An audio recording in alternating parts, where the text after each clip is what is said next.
홍장원에 대한 해임 사유는 자세하게 말씀드리긴 어렵지만 야권과 관련한 정치적 국립 문제가 심각하다는 말씀이었습니다. 메시지를 공격하지 못하니까 메신저를 공격하는 모습이잖아요. 굉장히 치졸한 모습이라고 생각을 합니다. 누구를 끌어내는 일, 그런 일이 전혀 일어나지 않았고 오히려 계엄 상황에서 경비와 질서 유지를 하러 간 군인들이 오히려 시민들한테 폭행을 당하는 이런 불행한 사태를 초래한 것은 윤석열 본인 때문에 이렇게 파탄이 날 수밖에 없었다. 예정된 결론이었다고 저는 생각을 합니다.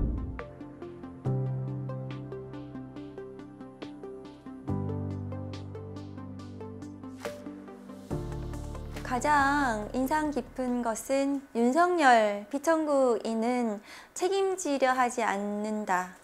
그렇지만 그 윤석열의 지시를 받았던 군 장성들이라든가 경찰 관계자들은 자신의 행동에 대해서 책임지려 하는 모습을 보이고 부하들을 위해서 거짓말을 하지 않겠다라는 이런 태도를 보이고 있어요. 책임을 지지 않는 뇌란숙의 피청구인과 부하들을 위해서 책임지려고 하는 이런 그 모습들이 대비되면서 인간적으로도 바닥을 보는 듯한 그런 모습을 저는 확인했습니다. 윤석열이라는 인물을 경험을 먼저 했잖아요. 4년 전에 윤석열 총장을 제가 감찰을 했고 그 감찰 과정에 있었던 많은 윤석열의 모습들, 그 감찰에 승복하지 않고 자신의 중대 비위에 대해서 조사하는 절차에 협조하지 않는 이런 모습들이 지금 탄핵 심판 과정에서 형사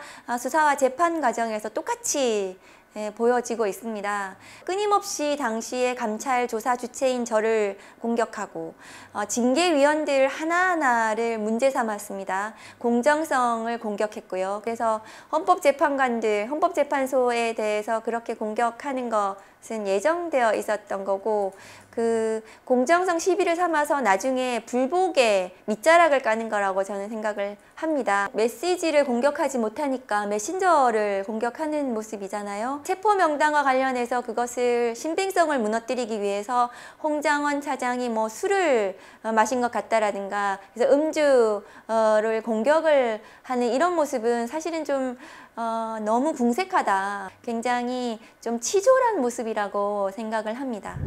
홍장원 1차장 목소리가 딱 제가 보니까 벌써 술을 마셨어요. 야권과 관련한 정치적 국립 문제가 심각하다는 말씀이었습니다. 윤석열 비청구인 입장에서는 이런 방법밖에는 본인이 할 수 있는 게 없을 거예요. 왜냐하면 이 탄핵 심판에서 본인이 기각될 거라고 생각은 못 할 겁니다. 법률가잖아요. 선동에 가까운 그런 행태를 통해서 극우 보수 지지층을 결집시키는 것을 통해서 대선 국면에서 정치적 영향력을 행사를 하고 그래서 강성 지지층이 결집을 하면 대선에서 승리를 만일에 한다면 그럼 본인이 사면을 받을 수도 있지 않겠습니까? 그래서 그런 정치적인 계산 때문에 그렇게 옥중 정치를 활용한다고 생각하고 저는 재판관 전원이 이 내란 행위에 대해서 위헌위법한 비상계엄이라고 인정을 하고 탄핵 인용 결정을 할 것으로 예상합니다. 3명의 증인이 명확하게 진술을 하고 있습니다. 곽종근 특전사령관과 조성현 또 수방사 단장하고 홍장원 국정원 차장 이 3사람의 증언은 내란 행위 입증에 굉장히 중요한 쟁점들을 대부분 증언을 하고 있습니다. 이제 탄핵 심판의 중요 쟁점 중에 국회의원을 끌어내라고 한 국회 무력화 시도가 있었는지가 국헌문란 목적의 폭동이라는 내란 행위 입증의 중요한 구성 요건이거든요. 조성현 단장이 나와서 명확하게 수방사령관으로부터 본청에 들어가서 국회의원을 끌어내라는 지시를 받았다. 본청 안으로 들어가라. 국회의원을 끌어내라. 이렇게 했단 말입니까? 그렇습니다. 내부로 들어가서 의원들을 끌어내라. 이거 우리 할 수 있는 역할도 아니고 특수전 사령관님하고 소통하고 좀 재검토를 해달라고 말씀드렸습니다. 국회의원을 끌어내라는 그 쟁점과 관련해서는 어제 조성현 단장의 진술로 증언으로 굉장히 명확해졌다고 저는 생각을 합니다. 그리고 또 피청구인 측 증인들 같은 경우에도 오히려 이 내란 행위 입증에 도움을 주는 증언들을 많이 했습니다. 김봉식 또 서울청장 같은 경우에는 두 번째 국회 봉쇄 관련해서 11시 37분부터 두 번째 이제 국회 봉쇄가 이루어졌거든요. 그런데 그 두 번째 국회 봉쇄는 포고령에 따라서 한 것이다. 이렇게 증언을 했습니다.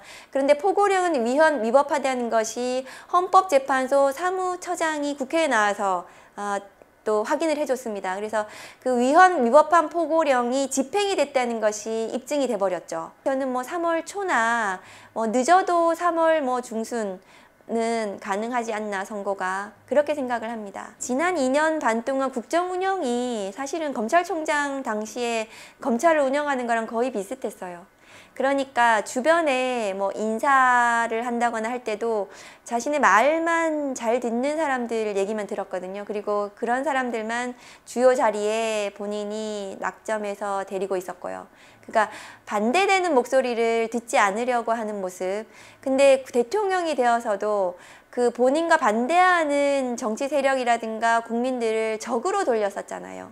그러니까 의사 집단이라든가 아니면 노동자 집단이라든가 아니면 야당이라든가 이런 사람들을 대화와 타협의 대상으로 보지 않고 적으로 돌리면서 그 없애야 될 대상으로 그렇게 국정을 운영했다고 저는 생각합니다. 윤석열 대통령은 윤석열 총장이었고 윤석열 검사였고 그랬잖아요. 그러니까 공직자로서는 매우 부적합한 사람이었습니다. 그러니까 공이라는 퍼블릭의 개념이 없는 분이었다고 저는 생각합니다. 그러니까 변호사를 하거나 개인적인 삶을 살았어야 되는 사람이 공직자로 나섰고 공직을 사유화했다고 생각을 하고 과거에도 그랬고 지금도 그렇고 그리고 그 사유화의 끝이 저는 내란을 저질렀다고 생각을 하거든요.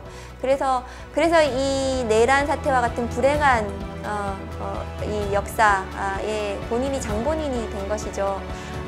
지금이라도 본인이 반성하고 역사적인, 정치적인, 법적인 책임을 지라고 말해주고 싶습니다.